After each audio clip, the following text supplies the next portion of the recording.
Vous êtes déjà posé des questions sur les enfants bilingues? On entend beaucoup de choses sur les enfants bilingues, mais c'est dur de savoir ce qui relève du vrai ou du faux.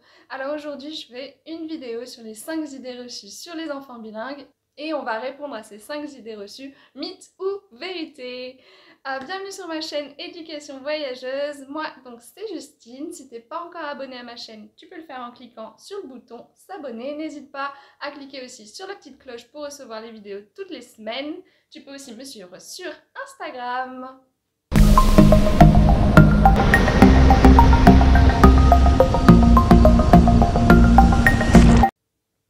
Alors aujourd'hui on parle enfant bilingue.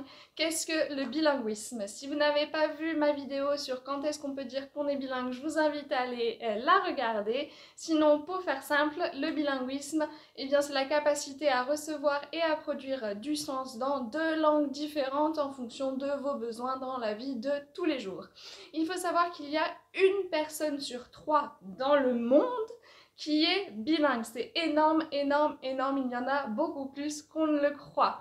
Alors, l'idée numéro 1 sur les enfants bilingues, c'est la confusion des langues. Eh ben oui, on pense souvent que les enfants bilingues, on a peur qu'ils confondent les langues. Et ça vient du fait qu'en fait, on les observe souvent mélanger les deux langues. Il faut savoir que c'est un phénomène normal pour tous les bilingues enfants ou adultes que d'utiliser des mots des deux langues, que de mélanger les deux langues. Ça s'appelle l'alternance codique et tout le monde le fait. Donc pourquoi est-ce que les enfants, on les voit mélanger les deux langues? Et bah première raison, parce qu'ils imitent les adultes autour d'eux qui sont sûrement bilingues et qui du coup ont recours à l'alternance des deux langues. Mais aussi, c'est peut-être pour ça qu'on les voit le faire plus que les adultes, c'est qu'ils ont en fait un répertoire lexical assez restreint. Ça veut dire qu'ils ont un nombre de mots connus dans les deux langues plutôt restreint.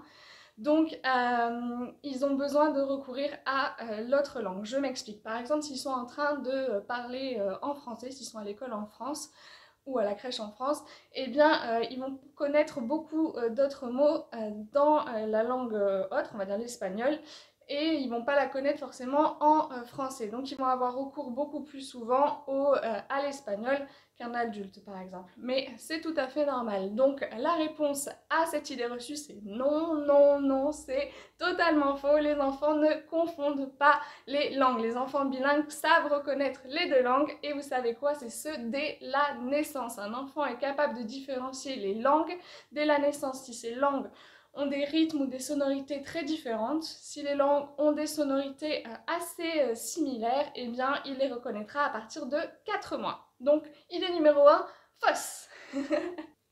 Idée numéro 2, ce serait que le bilinguisme rend intelligent. Donc, les avantages du bilinguisme, il y en a beaucoup.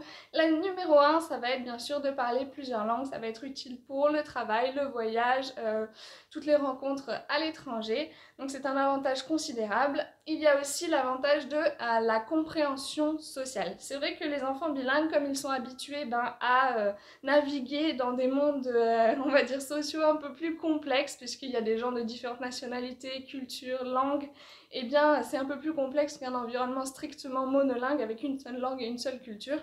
Donc ils vont dès tout petits s'arrêter sur beaucoup plus de détails comme le changement d'un ton de voix, comme essayer de deviner l'intention, le désir d'une personne même si on ne comprend pas trop ce qui se passe. Donc voilà, ils développent vraiment une capacité sociale extrême et enfin extrêmement développée et c'est ce qui fait qu'ils ont une compréhension sociale assez aiguisée qui sera un avantage considérable pour le futur. L'autre avantage du bilinguisme, ça va être les capacités cognitives qu'il développe, le gain cognitif que lui apporte le bilinguisme. C'est vrai que les enfants bilingues ont des bons résultats sur tous les exercices qui demandent une certaine agilité mentale. Ils ont de bons résultats pour les exercices sur la mémoire, pour les exercices qui demandent une réponse un peu plus complexe et pas seulement appliquer une réponse apprise. Donc voilà, tout ce qui va être mémorisation, ils sont habitués en fait à mémoriser, à se concentrer et en fait c'est ce qu'ils font avec leur langue dans leur cerveau. Ils structurent leur cerveau de manière assez agile puisqu'en fait ils sont obligés de se focaliser sur une langue, ils sont habitués à se focaliser sur une langue et à mettre l'autre en sourdine, donc une sorte de gymnastique mentale qui se met en place. Voilà, donc ça a certains avantages, c'est sûr. Maintenant, il n'y a pas que le bilinguisme il faut modérer cette réponse. On sait par exemple que l'éducation musicale a des gains cognitifs aussi. On ne sait pas vraiment dire le gain cognitif qu'apporte le bilinguisme, on ne sait pas vraiment dire en quoi exactement il est utile dans la vie de tous les jours. Et donc en fait on ne peut pas vraiment conclure en disant que ça rend plus intelligent parce qu'on ne sait pas exactement, à part l'intelligence sociale que ça apporte, on ne sait pas vraiment répondre à cette question. Donc idée reçue numéro 2, on va dire oui et non, à modérer. L'idée reçue à numéro 3, c'est que pour qu'un enfant devienne bilingue, il faut absolument qu'il y ait un parent qui parle une langue et l'autre parent qui parle une autre langue. Cette idée, elle date d'il y a à peu près 100 ans, quand on pensait encore que voilà, les enfants confondaient les langues et que ça les fatiguait mentalement que d'avoir les deux langues. Donc on séparait un parent une langue, un parent une autre langue pour éviter cette fatigue mentale. À l'heure actuelle, avec la recherche, on sait que c'est faux, c'est pas du tout le cas, il n'y a pas de confusion des langues et il n'y a pas de fatigue mentale. Donc c'est arriéré. En fait, ce qui compte vraiment pour un enfant, pour qu'il devienne vraiment bilingue, ça va être la qualité de l'exposition aux langues. Donc il faut une bonne exposition aux deux langues. Une exposition en quantité, donc il faut qu'il soit exposé aux deux langues tous les jours et à un certain nombre de mots voilà, assez conséquent tous les jours.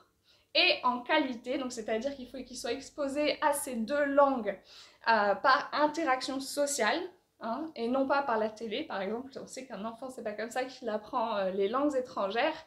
Et en plus, à la télé, le vocabulaire est assez pauvre, donc ça ne nous aiderait pas. Donc pour résumer, bonne quantité, bonne qualité, c'est ce qui importe. Après, l'organisation, j'ai envie de dire, peu importe au final. C'est-à-dire que c'est les familles qui vont s'organiser. Après, ça peut être en effet un parent, une langue, parce que c'est plus facile et que le couple est fait comme ça. Ça peut être une demi-journée, une autre demi-journée, le matin une langue, l'après-midi une autre langue, ça peut être un lieu, une langue, l'école, la maison.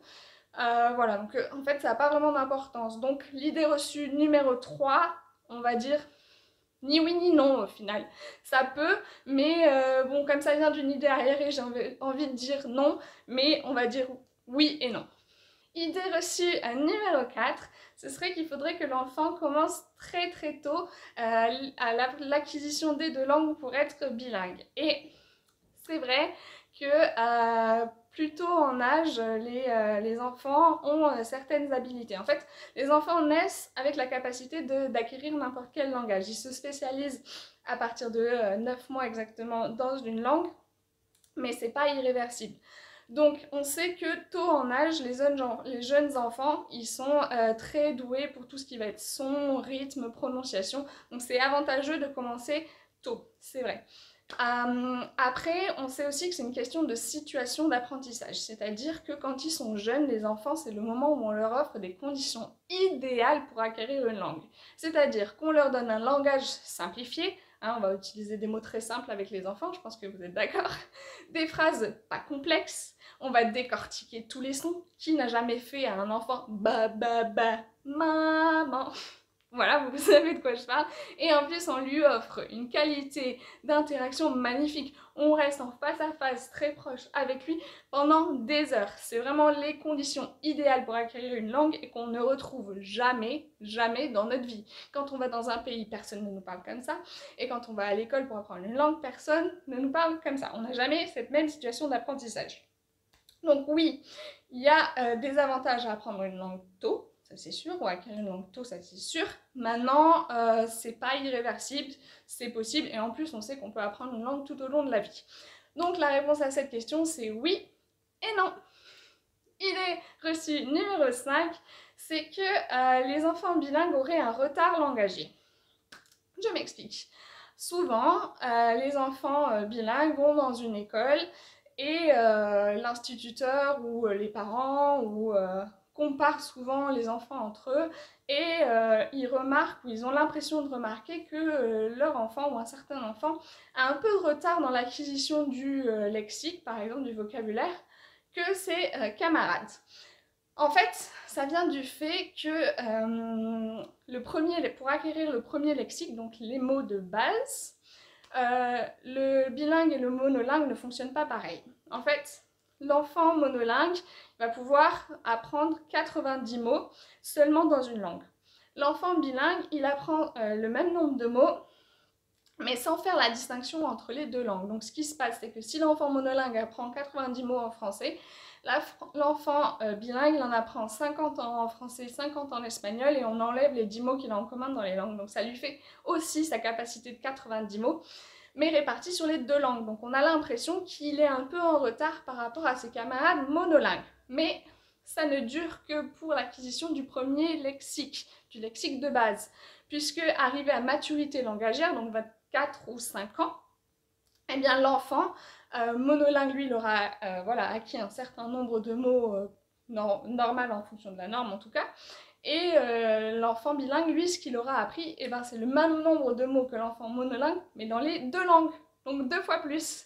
C'est juste qu'en fait, ils ont des développements langagiers différents. Le monolingue et le bilingue, la temporalité n'est pas la même. Donc il n'y a pas de retard. C'est juste que les normes auxquelles on se réfère en général sont celles de l'enfant monolingue et que l'enfant bilingue eh bien, a un développement différent dans le temps. Donc la réponse à cette idée reçue numéro 5, c'est non, totalement faux, l'enfant bilingue n'a pas de retard langagier. Voilà pour ce qui est des idées reçues sur les enfants bilingues. Si vous avez des commentaires, des témoignages ou si vous avez d'autres questions sur les enfants bilingues, n'hésitez pas à laisser un commentaire. Moi, je serai ravie de vous lire. Je vous dis merci et à bientôt!